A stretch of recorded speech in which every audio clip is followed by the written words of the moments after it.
My name is Emily Heimdirk, Matt's childhood friend. Matt was a nerdy, funny person who was always so kind to others. As a child, he was often the one that was picked on by the bullies. His role in society was to provide lunch and entertainment for the bullies. He never had a mean bone in his body, and he knew his role was to provide for others. This documentary shows how Matt went from being a nerdy kid to a bad boy and a heartbreaker. Did you see the football game on Friday? Oh my gosh, those I cheerleaders! woke up Like, at 7. I waited till 11 just to figure out that no one would call. I think I've got a lot of friends, but I don't hear from them. What's another night all alone when you're spending every day on your own? And here it goes. I'm just a kid and life is a nightmare. I'm just a kid, I know that is not fair. Nobody cares 'cause I'm alone and the world is having more fun than me tonight. Fascinating. What an incredible use of the word perception.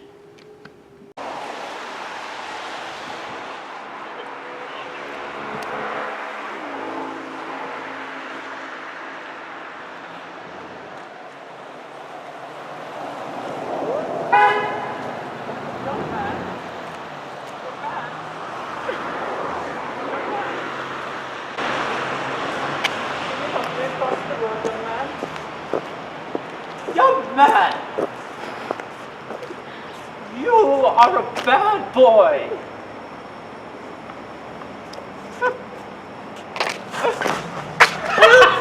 I'm falling and I can't get up!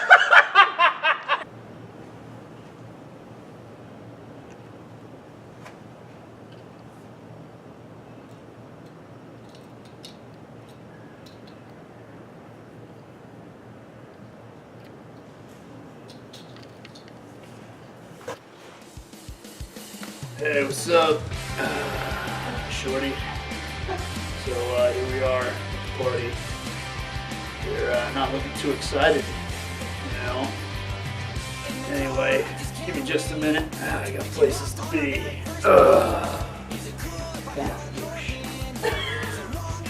Oh, hey, how's it going? Yeah. So, how are you liking the party here?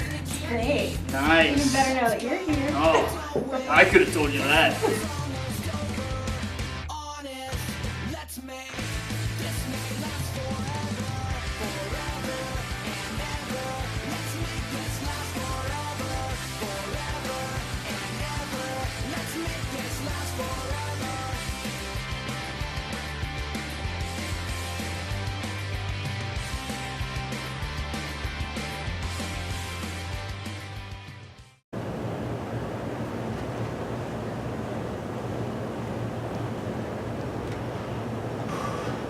Good grief. This place is littered with them. Girls, our hearts busted. It's like a bloodbath from Nam. Well, let's get these girls together.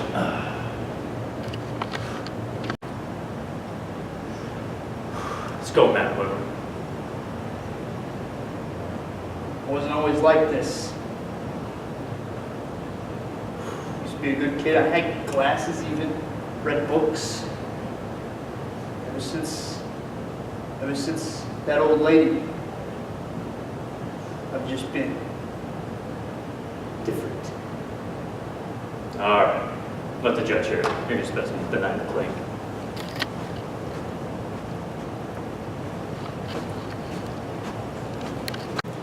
Good evening, folks. This is K10-12-5 reporting live from the tragic crime scene of Matt Weber. I have here with me Jamie Coleman, here to explain a little bit about her situation. She is the only survivor of Matt's girlfriends, so she's going to explain a little bit. Jamie, please tell us a little bit about your relationship with Matt. Well, me and Matt have been together for about a year now, and we usually meet up every Tuesday and Thursday. And so I felt like not a lot of time was being spent with me. So we had a really rocky relationship, and I actually came here today to break up with him, but unfortunately I came across this sad tragedy, and I cannot imagine anybody doing this, let alone Matt. Seems like you liked Matt a lot, and that you had a good relationship with him. Why do you feel like you attached yourself so much to Matt? Because he was a really great guy, and I felt like I've always liked the bad boy type thing, and so like I always liked him because he was that bad boy to me, and unfortunately, I guess the reality is he really was a bad boy, and he decided to kill these poor innocent women, and I'm very grateful that I wasn't one of them.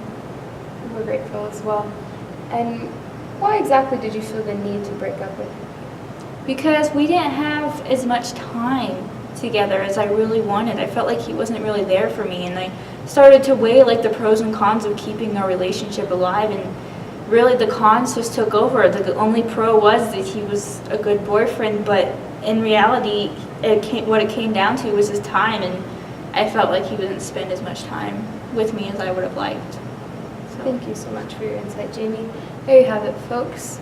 Jamie Colewoman's insight on Matt Weber and this tragic accident. I'm here to explain a little of the reason why we feel like Matt Weber did such a terrible crime. From our insights and from Garrett Hardin's understanding of how and why the tragedy of Commons occurs, we feel like Matt Weber was a limited resource. The girls were having to share time. Earlier in our interview with Jamie, she explained that she didn't have enough time. Tuesdays and Thursdays were the only time she had with him. She wanted more. Explaining that Matt was a limited resource, that he needed that he was being depleted, and the girls weren't getting enough, yet they wanted more. They were selfish and wanted to continue to have that relationship with him, to the point that it broke all of their hearts and left this tragic mess. This could be explained by Howard Becker's labeling theory. This theory would claim that because the grandma called Matt a bad boy once in his life, he started acting like a bad boy. He felt that he was being labeled because of something he did, so he started to become the label that was given to him. Because the grandma was the one who labeled him as a bad boy, he then attached meaning to women that were not nice and they did not like him. He saw a new role in society that he needed to fulfill. This was the interaction that made him attach the meaning. This is why he didn't treat his girlfriends very well, because he expected them to not appreciate him. All arise for Judge Carlton Marks. Thank you.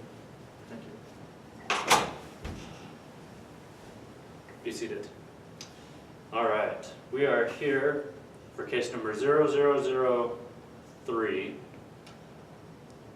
Matt Weber, and the case of the broken hearts of the of the people. Girls died. Proceed. Matt was initially a good-hearted, kind person, but because of instances in his life when he was shaped into a bad boy, his peers know him as now. This is how and why reality is socially constructed, as explained by Berger and Lechman. This reality was shaped by social construct, isn't the true reality of Matt's nature. He is a product of labels and expectations of those labels. Moreover, these girls died because of broken hearts that Matt cannot be held responsible for. The girls had the conscious choice to not chase after Matt. Sure, he is debonair and desirable, and his bad boy label attracts girls to him, but if these girls hadn't acted in their own self-interest, and if they would have thought about the interests of the group, none of the girls would be dead right now. This is how and why the prisoner's dilemma results in suboptimal results, as explained by Drescher and Tucker, the suboptimal results being their deaths.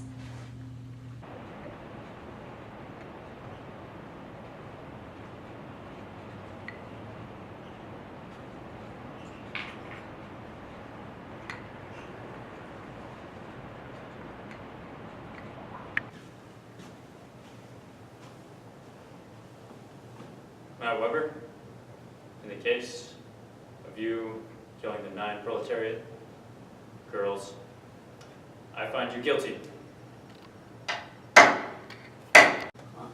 Hey Matt, some of the guys wanted me to talk to you about some of the issues that they're having with you. You know, you've been a part of the gang now since you came to prison.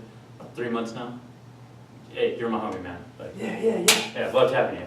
But here's the thing, like, ever since you've been in the gang, you haven't really contributed much. You've been free riding, as Olson, the sociologist, would say.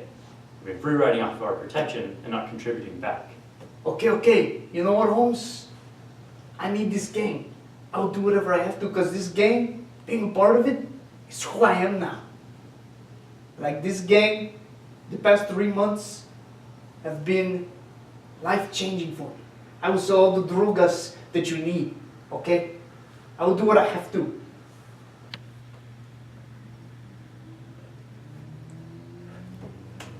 Hey Webster, give me your roll. No, I like this roll. It's my favorite lunch. Yeah, but I'm hungry. I need some food. Hey, back off. He said he didn't want to give it to you, all right? Hey, you be nice. Hey, back up, man. Come on, Come man. at me. Oh! Homie! Get out of here.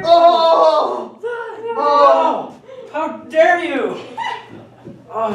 Durkheim was right. He was so socially integrated to the gang that he was willing to lay down his life for me. Homie! This is K10-12-5, reporting from outside the state prison. We just received news that convicted killer Matt Weber has been killed by a rival gang member after sacrificing himself for one of his fellow gang members. According to Emil Durkheim, after Matt was socially integrated into the gang, he was willing to commit suicide. His integration into the gang led Matt to become more attached to the gang members and thus was willing to commit suicide for the gang. Sources say that Matt was initially willing to join the gang in prison for the protection the gang provided. However, according to his fellow gang members, he was a free rider because he was not willing to do much in exchange for the protection. This led to a conflict between Matt and the gang leader. As we saw earlier, Matt quickly started doing his part in helping the gang, not long after Matt Weber willingly gave up his life in exchange for the society he became such an active part of.